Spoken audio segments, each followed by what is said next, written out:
안녕하세요. 반갑습니다. 라토입니다. 오늘은 구약 성경의 세 번째 책인 레위기를 알아보려고 하는데요. 이 책은 사실 별로 사람들이 그렇게 썩 좋아하진 않는 책인 것 같아요. 그래서 통독을 하다가도 굉장히 시험 들게 되는 그런 책이기도 하고, 아니면 아예 그냥 건너뛰게 되는 그런 책이기도 합니다. 하지만 이 레위기라고 하는 책은 굉장히 중요한 책인데요. 일단 이 책을 이해하기 위해서는 앞선 이야기에서부터 연결된 지점이 무엇인지를 좀 살펴보아야 됩니다. 앞선 이야기에서 하나님은 이스라엘을 출애굽시켰고, 그리고 또 그들을 시내산으로 데려가서 언약을 맺었습니다. 근데 그 언약을 맺고 나서 얼마 지나지 않아서 금송아지를 만드는 그 사건 속에서 그들은 언약을 파기해버렸죠.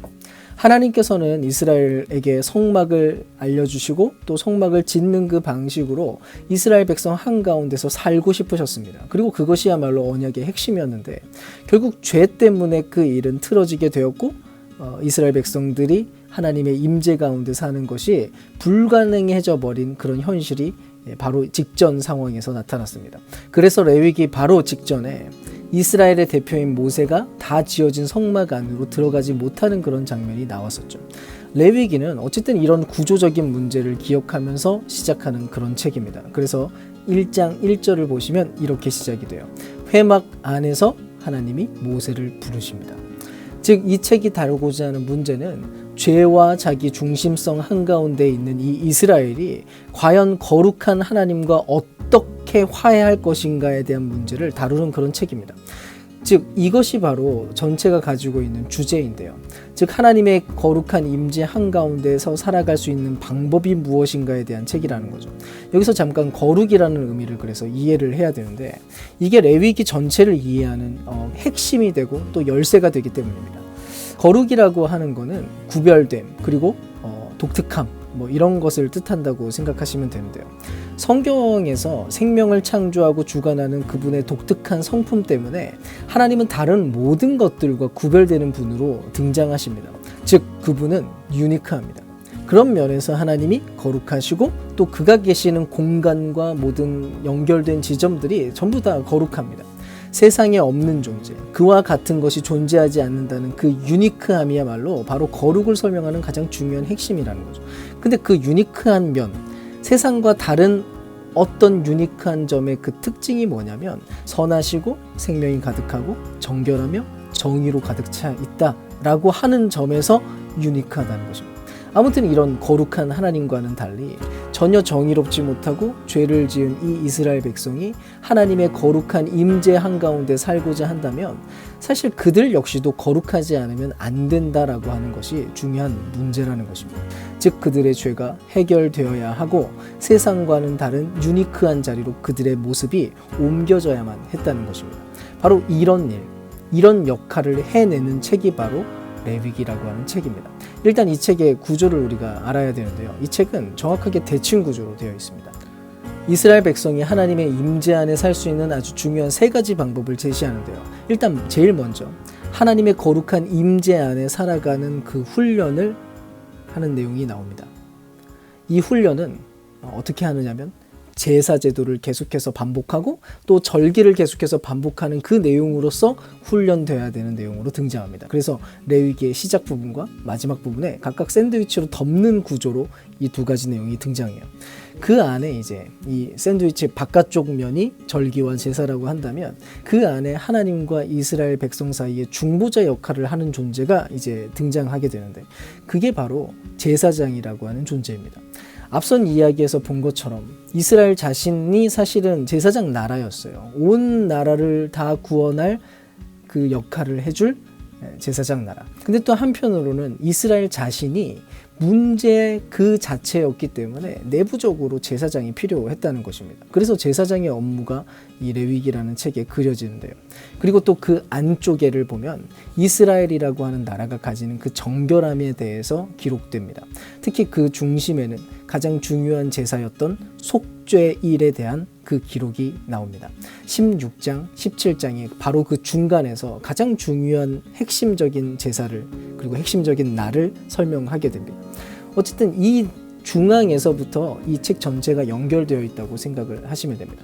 이제 마지막 부분인 26장 그리고 27장에서는 모세가 백성들에게 언약에 신실할 것에 대해서 당부하는 내용으로 마치게 됩니다. 일단 이게 전체 구조인데요. 전체 구조를 봤으니까 이번에는 내부를 살펴보겠습니다. 가장 첫 번째 섹션은 1장부터 7장까지인데요. 여기서는 이스라엘이 드려야 되는 5가지 제사가 기록됩니다. 이 중에 소제와 화목제는 하나님께서 그들을 먼저 구원해 주신 것에 대해서 감사의 제물을 드리는 내용이었는데요. 즉 간단하게 말해서 하나님께 감사합니다, 또 땡큐라고 하는 말을 어떻게 할 수 있을 것인가, 어떻게 그것을 전달할 것인가에 대한 중요한 방식들이었습니다. 그리고 나머지 3개의 제사, 번제와 속죄제와 속건제는 하나님께 각각 다른 방식으로 죄송합니다, I am sorry라고 외치는 바로 그 내용과 방법이었습니다. 즉 어떻게 하면 진실되게 미안합니다라고 하나님께 전달할 것인가에 대한 바로 그 방법이었던 거죠. 이스라엘 백성들은 하나님이 지으신 그 선한 세상 속에서 자기들의 죄 때문에 악과 죽음에 처하게 됐다는 그 사실에 대해서 고백하면서 살아있는 동물의 피를 하나님께 바칩니다. 그리고 이 장면에서 하나님은 사람을 멸하시기보다는 오히려 용서하기를 원하신다는 것을 명백하게 보여주죠. 즉 동물이 사람을 대신해서 죽는 것으로 인간의 죄가 속죄되었다는 것입니다. 또 다른 말로는 죄가 그냥 단순히 소멸됐다는 것을 말하는 게 아니라 오히려 죄를 있는 그대로 받아들여서 그 피로 그 죄를 덮어준다라고 하는 의미를 가집니다. 그러니까 대가가 없는 용서가 아니라 분명한 대가를 치르고 나서야 그 죄가 해결된다는 것을 보여주었다는 거죠. 이스라엘은 이런 제사를 통해서 하나님의 은혜에 대해서 감사하게 생각하고 또 동시에 하나님의 정의와 인간의 악함의 심각성에 대해서 그 결과가 무엇인지를 기억하는 일을 반복해서 연습하고 훈련하고 그렇게 자기의 신앙과 내용들을 유지해 나가는 것이었습니다. 왜 그런 일이 가능합니까? 제사 드리는 장면이 절대로 성스럽거나 황홀한 어떤 장면이 아니었기 때문입니다. 짐승의 울부짖음이 있는 장소, 그리고 잔인하게 동물이 죽어가는 장소, 그리고 그 피가 뿌려지는 그 처절한 장면, 피비린내 나는 처형의 장소와 오히려 적합해 보이는 그 제사의 방식, 바로 내 죄 때문에 죽어가는 짐승을 바라보는 바로 그런 시간이었으니까 말이죠. 죄는 절대로 가볍지 않았고 그의 정의 앞에서 악과 죄가 어떤 방식으로 취급되어야만 하는지를 기억하는 시간이었습니다. 이스라엘이 가진 구원, 이스라엘이 받은 구원은 바로 그렇게 주어진 은혜였다는 것을 강조하는 내용이었던 거죠. 그리고 두 번째 의식인 절기에 대한 설명은 이제 앞에서는 제사가 나오고 뒤쪽에 이제 23장에서 25장에 등장하는데 여기서 7절기를 설명합니다. 유월절, 무교절, 초실절, 오순절, 나팔절, 속죄일, 초막절. 각 절기들은 하나님께서 이스라엘 백성을 이집트의 종살이로부터 어떤 방식으로 구원해내셨고 또 어떻게 광야로 이끄셔서 약속의 땅으로 인도하시는지에 대한 모든 설명들을 말로서가 아니라 그거를 몸으로 시연하는 것과 같은 바로 그런 절기였습니다. 즉 7개의 이 절기를 정기적으로 기념하면서 이스라엘은 끊임없이 자기들의 정체성과 또 그들에게 있어서 하나님은 과연 누구신지에 대한 그의 원래 뿌리, 그가 어떻게 시작되었는지에 대해서 계속해서 상기하고 기억하는 거였죠. 이제 8장부터 10장에서는 제사장에 대한 이야기가 등장하는데요. 아론과 그의 아들들이 이스라엘의 대표자가 되어서 하나님의 임재 안으로 들어가도록 제사장으로서의 임무를 위임받게 됩니다. 그리고 짝을 이루게 되는 21장과 22장은 제사장의 자격에 대한 설명이 등장하는데요. 그래서 제사장에 대한 자격을 보시면 누구보다도 정결하고 거룩해야 된다는 바로 그 조항이 들어있습니다. 왜냐? 제사장들은 하나님 앞에서 백성들을 대표하는 자리였고 또 반대로 백성들에게 있어서는 하나님을 대표해주는 그런 중간 역할을 했기 때문입니다. 서로가 서로를 보여주는 그런 특별한 존재, 그게 바로 제사장이었다는 거죠. 즉 하나님과 백성 사이를 잇는 존재, 서로를 바라보면서 드러내주는 존재. 자, 그러면 제사장의 거룩이 왜 그토록 중요한지를 이제는 앞으로 다시 돌아가서 좀 살펴보겠습니다. 8에서 10장 앞부분에 아론 가족의 위임식 직후에 아론의 두 아들들이 하나님께서 명령하지 않았던 불을 사용해서 분향을 하는 장면이 등장하게 됩니다. 그리고 바로 그 자리에서 하나님의 거룩한 불이 그들을 삼키고 즉사하는 일이 벌어지게 됩니다. 즉 이것이 하나님의 거룩한 임재 삶이 가지고 있는 양면을 보여주는 내용이라는 것입니다. 거룩한 임재의 삶은 분명히 좋은 것이고 너무나도 복된 것입니다. 인간에게 이것만큼 좋은 일이 없습니다. 근데 하나님을 거역하고 모욕한 자들에게 있어서 하나님의 그 거룩, 그 유니크한 면은 그 자체로서 인간에게 위험할 수 있다는 바로 그런 내용이라는 거죠. 바로 이것 때문에 이스라엘의 제사장은 가장 거룩해야 됐고 마찬가지로 이스라엘 나라 자체도 거룩해야만 했다는 것입니다. 그게 정체성이었어요. 이제 다음은 거룩에 대해서 설명하는 내용이 또 등장하게 되는데요. 11에서 15장을 보면 이스라엘에게 요구하는 정결 규례가 나오게 되고 또 18장에서 20장에서는 제의적인 정결이 아니라 어떤 제도적인 그런 정결이 아니라 도덕적인 정결이 무엇인지에 대해서도 설명이 나오게 됩니다. 여기서 중요한 것은 정한 것이 무엇이고 부정한 것이 무엇인지에 대한 개념에 대해서 아는 것이었고 결국 자기 자신의 상태가 어떤지를 분별하는 게 아주 중요한 핵심적 내용으로 등장합니다. 일단 하나님은 거룩하고 구별된 분이었기 때문에 이스라엘은 언제나 거룩한 상태에 있어야 된다.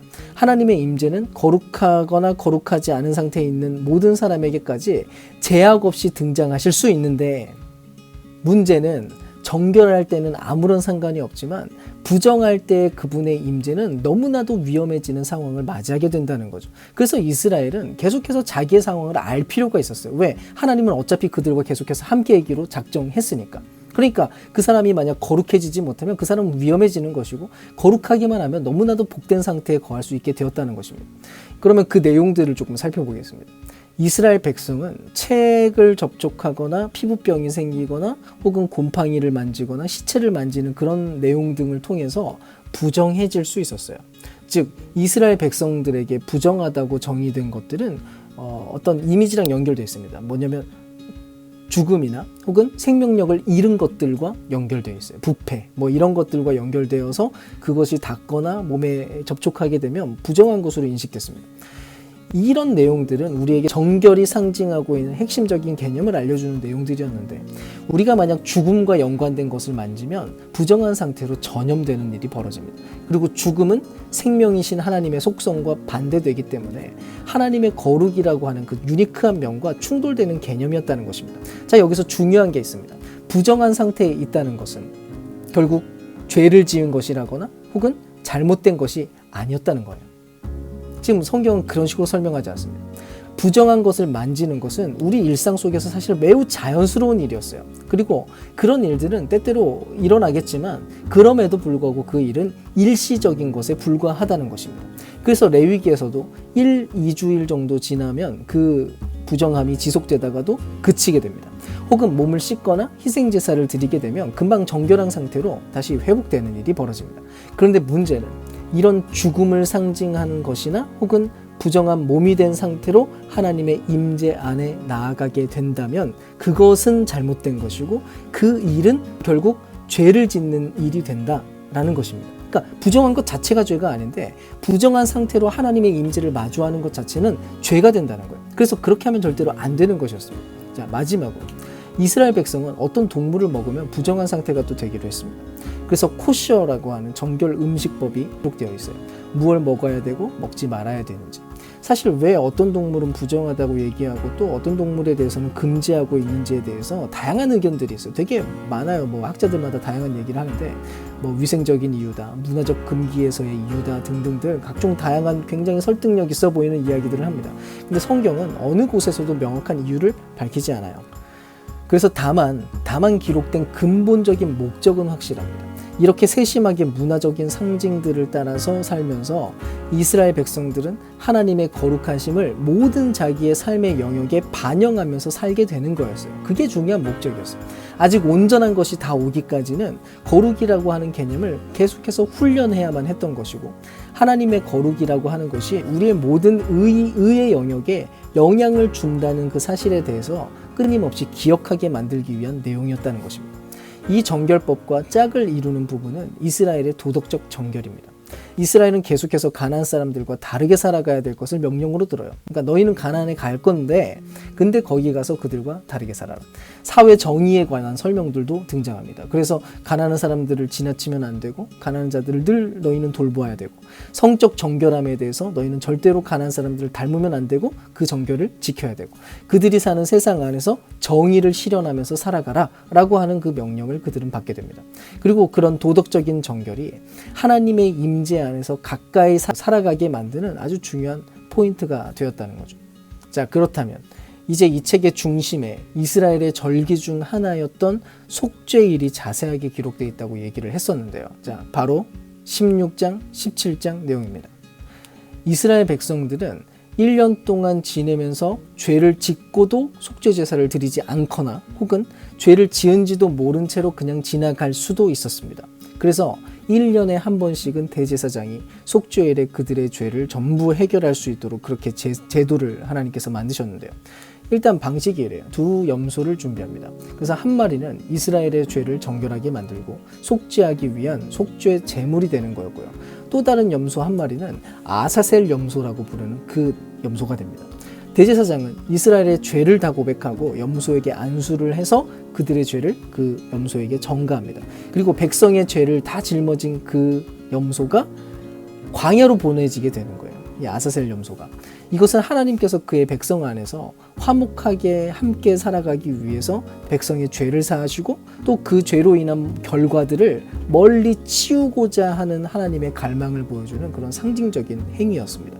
물론 우리는 이런 제사제도나 여러 상징적 절기들을 보면서 뭔가 좀 야만스럽다라고 하는 생각을 아마 갖게 될 겁니다. 뭐 그럴 수 있어요. 왜냐하면 이거는 고대 사회 안에서 이루어졌던 거니까. 실제로 희생제사는 고대 사회 안에서 다른 신들에게 제사를 드리는 굉장히 흔한 방식들이었어요. 유대교의 제사 방식도 그래서 그 고대 사회 안에 있는 내용들과 굉장히 유사합니다. 하지만 다른 점이 있다면 다른 이방신들은 예측이 불가능하고 변덕스러웠어요. 어떻게 그들을 대해야 될지 도무지 알 길이 없었습니다. 그래서 그 신들이 제사를 드리는 자를 무시하는지 멸시하는지 혹은 받아들이는지 도무지 알 길이 없었어요. 반면에 이스라엘의 하나님은 완전히 다르다는 것을 보여주는 내용이었어요. 그러니까 고대 수많은 신의 관념 속에서 이 제사법이 보여주는 것은 하나님은 명백히 다른 신이다 라는 내용이었다는 거죠. 하나님은 분명 인간의 부패에 대해서 분노하시지만 절대로 원칙 없이 분노하지는 않으신다는 내용이었고요. 또 무엇보다도 하나님은 인간에 대해서 자비를 베풀기를 원하고 계시고 인간을 사랑한다는 사실입니다. 그래서 하나님은 죄를 지은 이스라엘이 용서받을 수 있다는 것을 확실히 알려주는 방법을 제공해주고 있었다는 거죠. 부패에도 불구하고 그들이 실패하는 자리에 계속해서 가고 있음에도 불구하고 임재 안에 가까이 안전하게 사는 법. 그래서 레위기는 당시 고대 사회에서 혁명적이라고 부를 만한 바로 그런 내용이었습니다. 만약 레위기가 성경 전체 이야기에서 어떤 역할을 하는지가 궁금하다면 레위기의 다음 책인 민수기의 첫 번째 문장이 어떻게 시작하는지를 여러분이 보면 돼요. 거기에 어떻게 시작하냐면 여호와께서 시내 광야 회막 안에서 모세에게 말씀하여 라고 이야기를 합니다. 이제 모세는 이스라엘 백성을 대표해서 성막 안에 들어가서 하나님의 임재와 함께 누리는 그런 자리에 가게 되었다는 것을 보여주는 본문이에요. 이게 바로 레위기의 역할이었습니다. 레위기를 지금부터라도 다시 한번 읽어보세요.